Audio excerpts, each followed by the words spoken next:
Hey Fisherman, Aqua Duelist here, and today I'm giving you guys an update to my Phantasm Spiral Deck here. It's been a little under like 2 months since I did an update to it, and I think this is actually the last deck profile I did was on this almost exactly 2 months ago. But when my editor actually came down to visit me for a vacation, he actually played this deck of mine at a locals, and we changed the deck up a little bit. We actually found my extravagances, so that was just really nice. We just tweaked it here and there, did changes to essentially just try to make it as, best as we really could. We have a full extra deck here now, so yeah.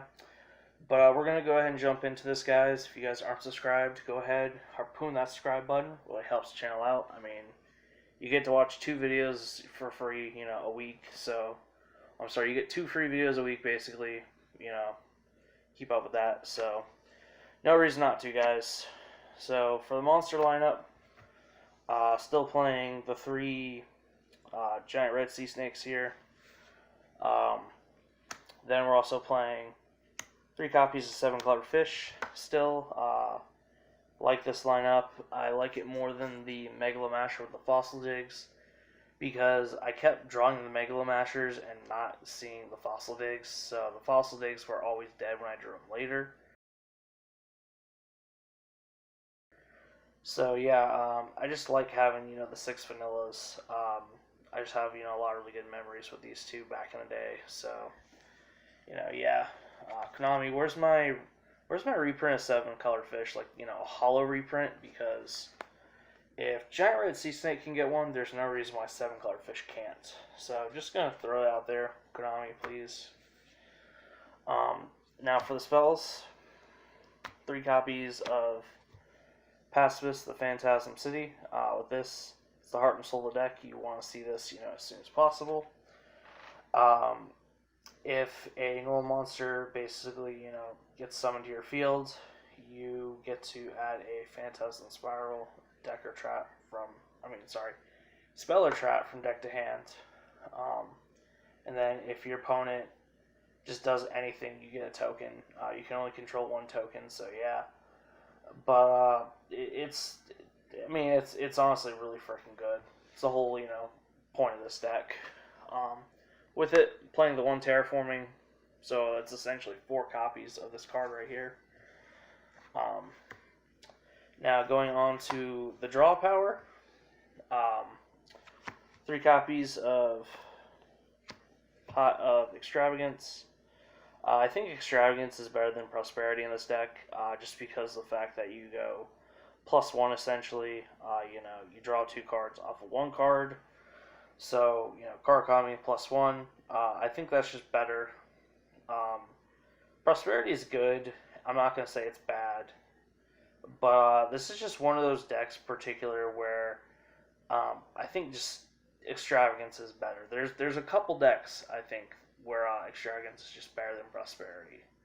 I know people can argue about that with this, because, you can essentially Prosperity to have a higher chance of seeing your field spell, which, yes, that is true, but I think for the long run in the grind game, Extravagance is better, and I think that just overall is better for this deck. Especially since we have, more draw power here. 3 copies of Duality. Love this card. Also kind of hate it at the same time, but there's no hating this card in this deck. Just excavating the 3 to, add 1 to hand. So, you essentially get to Extravagance and then go Duality in the same turn is really freaking nice. It's just awesome. The fact that, Duality, just kind of the wording on it is, it doesn't say draw, so that's always good. 1 copy of, Card Demise. I wish this card was back at 3. Sadly, it's not. Essentially just setting stuff, going +3, that's always good. So, you have to discard the end, but it doesn't matter. If you can just set it all, so that's 7 draw cards right there. I think this deck has some really solid draw power. Now for the last spell, 3 Heat Wave. This basically just says your opponent can't play for the turn. They can't, special summon anything. They can't normal either. I can't remember. They can't. I'm sorry. They can't normal or special summon effect monsters. But nobody's playing normal monsters these days. So effectively, this shuts your opponent down for a turn. I know it clashes with Extravagance because these both have to be like the first card you activate. But if you open both, you essentially just go Heat Wave, and then next turn Extravagance, draw 2.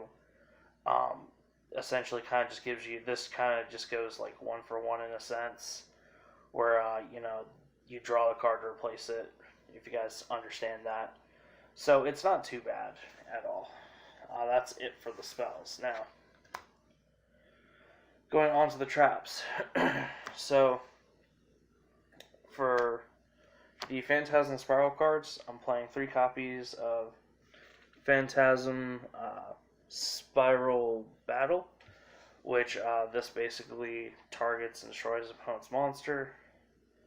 And then I'm playing 3 copies of Power here, which Power is kind of like a reverse Honest. The opponent loses, 1,000 attack and defense, and then it's basically effect failure because it negates their effects. So yeah, that's really cool. The fact that you have like 2 things going on at once right there, really really nice. So that's it for the Phantasm Spiral cards right there. Next up, I am playing 3 copies of Fist the Unrivaled Tengi. It's kind of like a discount power in a sense. It's kind of like it's basically a negate. So that's what I'm saying. It's like discount power. That's kind of how I feel about it. Spell trap, monster effect negate, if I remember correctly. Yeah, spell card, trap card, or monster effects activated.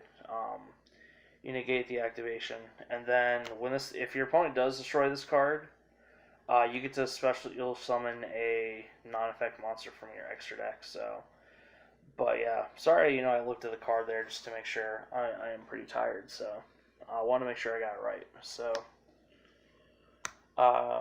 next up, 3 copies of Dogmatic Punishments. You basically just send Entis, and then just destroy 2 monsters your opponent controls. You can't special summon from the extra deck, but that doesn't matter. You're never going to do that. So yeah. 3 copies of Solemn Strike. There's been we've kind of debated whether not to main this or Judgment. Kind of flopped back and forth between. I don't know. I think Strike might just be a little bit better, but yeah. 3 copies of Underdog here, which is basically like skill drain. So effectively, we play 4 copies of skill drain. What's nice is the fact that this just, since it is basically skill drain, your cards that essentially target will actually go through against monsters that say they can't be targeting stuff because they're all shut off. So it's really good the fact that it kind of helps helps push your other traps that in scenarios that they wouldn't be able to. So it's honestly pretty good. It's pretty spicy too. 2 copies of Sea Stealth Attack. This basically just makes it to where your tokens can run over anything because your tokens are level 8, so that's always pretty good. It's during damage. I think it's during damage calc, so you're not going to be taking any damage and stuff. So yeah, it's really nice. It just destroys the monster, so that's pretty cool. And then this protects your back row. You can just essentially banish a token. Your opponent does anything, you're getting another token. So you basically just have free material to do so there. I'm playing 1 Metaverse, so that I'm basically playing 5 copies of our field spell. And then for the last trap, playing one copy of Skill Drain because it's Skill Drain and there's no reason not to play it in this deck. So that's it for the main deck. 40 card main deck here. Now going off to the extra deck.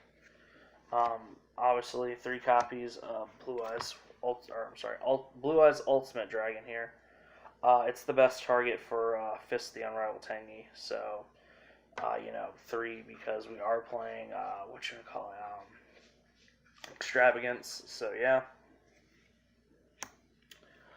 3 copies of Entis for the Dogmatic Punishment. Basically just lets us pop an additional monster off its effects since it goes to grave. We did actually side Waking the Dragon. So for our Waking the Dragon targets, we played Warrior from the last Warrior from Another Planet, and then we also played First the Dragons.